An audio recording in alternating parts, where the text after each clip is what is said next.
নতুন করে তোমরা একটা নিউজ দেখতেছো সোশ্যাল মিডিয়াতে যে নেইমার জুনিয়র আবার নাকি বার্সেলোনাতে কামব্যাক করতেছে। এই বিষয়টা আলটিমেটলি কতটা সত্য এবং এটা ভবিষ্যতে ঘটবে কিনা এই বিষয় নিয়ে একটু কথাবার্তা বলি। তার আগে বলি যে নেইমারের বর্তমান অবস্থানটা কি। নেইমার আল হিলালের সাথে তার চুক্তি কিন্তু একদম ফুল ক্যান্সেল করে সান্তোসে চলে গেছে, যার কারণে অনেক টাকা পয়সা সে কিন্তু একদম কি করছে, লস দিয়ে চলে গেছে সান্তোসে। এবং সান্তোসে যখন গেছে তখন আল হিলালের উপর বা নেইমারের উপর কিন্তু আল হিলালের কোনো দায়বদ্ধতা নেই বা কোনো কর্তৃত্ব নাই, কোনো অধিকার নেই। এখন নেইমার শুধুমাত্র সান্তোসের প্লেয়ার এবং সান্তোসের সাথে নেইমারের চুক্তি অনলি মাত্র 6 মাস। এই জুন পর্যন্ত, এই যে সিজনটাতে, এই 6 মাস পর নেইমার জুনিয়র কিন্তু সান্তোসকে বলে দিছে যে আমার স্যালারি, বেতন কতটুকু দিবা কি না দিবা সেটা আমার কাছে ইম্পর্টেন্ট না, বাট 6 মাস পর কিন্তু আমি যদি চাই তাহলে আমি চুক্তি বাড়াইতে পারবো, বাট তোমরা চাইলে জোর করে কিন্তু আমাকে আটকে রাখতে পারবা না। চুক্তির আগে কিন্তু এই বিষয়গুলো নেইমার ক্লিয়ার করে দিছে, কারণ নেইমার জুনিয়র সান্তোসে শুধুমাত্র আসছে কেন, নিজেকে প্রিপেয়ার করার জন্য। আপনারা জানেন যে নেইমার জুনিয়র যখন আল হিলালে ছিল তখন তাকে কিন্তু চুক্তিবদ্ধ করে নাই।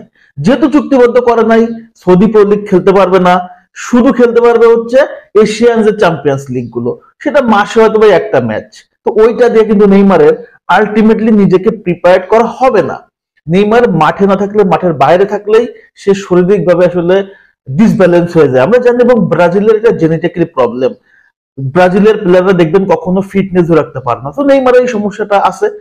সো যার কারণে নেইমার চাইছে যে মাঠে থাকতে, মাঠে ফিটনেসটাকে নিয়ে কাজ করতে এবং গেম খেলার জন্য। তার ইম্পর্টেন্ট হলো গেম খেলা। এবং যেটা সান্তোসে যায় আমরা দেখতেছি 3টা ম্যাচ খেলছে, মনদের ভালো, পারফরমেন্সটা টপ লেভেল না হলে মনদের ভালো, বিকজ তার এই ফিজিক্যালিটি ঠিক রেখে মাঠে নিজেকে রিদম ফিরে পাওয়া, আবার ইনজুরি কনসার্ন থেকে সবকিছু ওভারঅল কাভার করতে যায় নেইমার মনদের ভালো ফুটবলটা খেলতেছে। নেইমার জুনিয়রের চুক্তি কেন 6 মাস? সে চাইলে তো লং করতে পারতো এবং সান্তোসও করতে পারতো, বাট করে নাই। কারণ নেইমার জুনিয়র সান্তোসে শুধুমাত্র আসছে পেলেকে দিয়ে কথা রাখার জন্য। নেইমার জুনিয়র নিজে কথা দিয়েছিল সান্তোসে ব্যাক করব, সেটার জন্য এট লাস্ট নেইমার জুনিয়র নিজেকে প্রিপেয়ার করার জন্য। এই জন্য সে সান্তোসে আসছে, যেন তার কাছে সবচেয়ে চ্যালেঞ্জিং ব্যাপারটা, সে জানে যে আমাকে ইউরোপে ফিরতে হবে। এবং আপনারা সবাই জানেন যে নেইমার জুনিয়রের যদি জিজ্ঞেস করে যে আপনি নেক্সট কোথায় ব্যাক করতে চান, সে মনে হয় সান্তোসের চেয়ে বার্সেলোনাকে বেশি পছন্দ করে। তো সে বার্সেলোনার কথাই বলবে, স্বাভাবিক ব্যাপার। এখন বার্সেলোনাতে কামব্যাক করা কি নেইমারের পক্ষে আদৌ সম্ভব?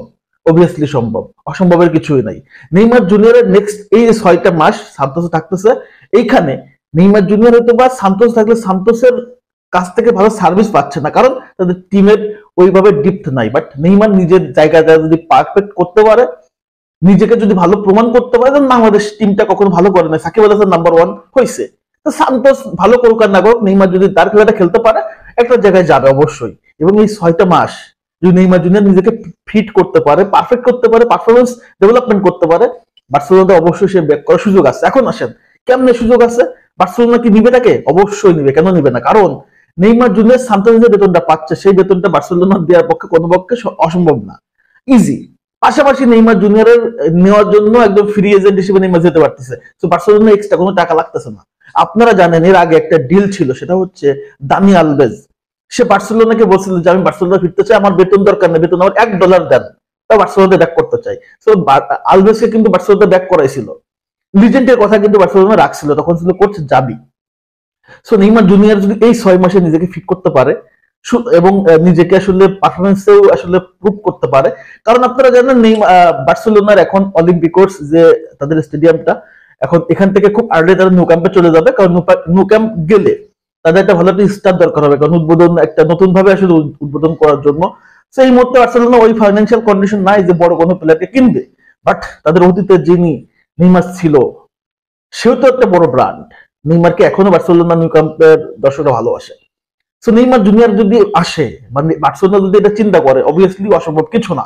এবং নেইমার জুনিয়রের বার্সেলোনা ব্যাক করার সুযোগ আছে, কারণ বার্সেলোনার নেইমারকে নিয়ে বা নেইমারের পিছনে এক্সট্রা টাকা লাগবে না। সো নেইমারকে তারা পারফেক্টলি ইউজ করতে পারবে। সো 6টা মাস হচ্ছে নেইমারের কাছে সবচেয়ে বড় চ্যালেঞ্জিং। এই 6টা মাস নেইমার নিজেকে কতটুকু ফিট করতে পারলো এবং নিজে পারফরমেন্সটা কতটুকু আসলে উন্নতি করতে পারলো। কারণ নেইমার জুনিয়রের কাছে 2টা টার্গেট, এর মধ্যে সবচেয়ে বড় টার্গেটটা হচ্ছে বিশ্বকাপ 26 এবং নেক্সট আসলে ইউরোপে ফেরা। আর ইউরোপে যদি ফেরে তাহলে অবশ্যই বার্সেলোনা হতে পারে। তো এই মুহূর্তে যদি কেউ চিন্তা করেন বার্সেলোনাতে ফেরা অসম্ভব, অসম্ভব বলে কিছুই নেই। দানি আলভেজ যদি $1 ফিরতে পারে, নেইমারও ফিরতে পারবে। তবে বিষয়টা হচ্ছে সম্পূর্ণ নেইমারের উপর। নেইমার ফিটনেস এবং পারফরমেন্সটা যদি এই লেভেলে থাকে তাহলে অবশ্যই বার্সেলোনাতে কামব্যাক করা সম্ভব। আর একটা জিনিস মাথায় রাখবেন, যে রিউমারটা উঠে সেটা কিছু না কিছু আসলে ঘটে, তা না হলে কিন্তু রিউমার ওঠে না।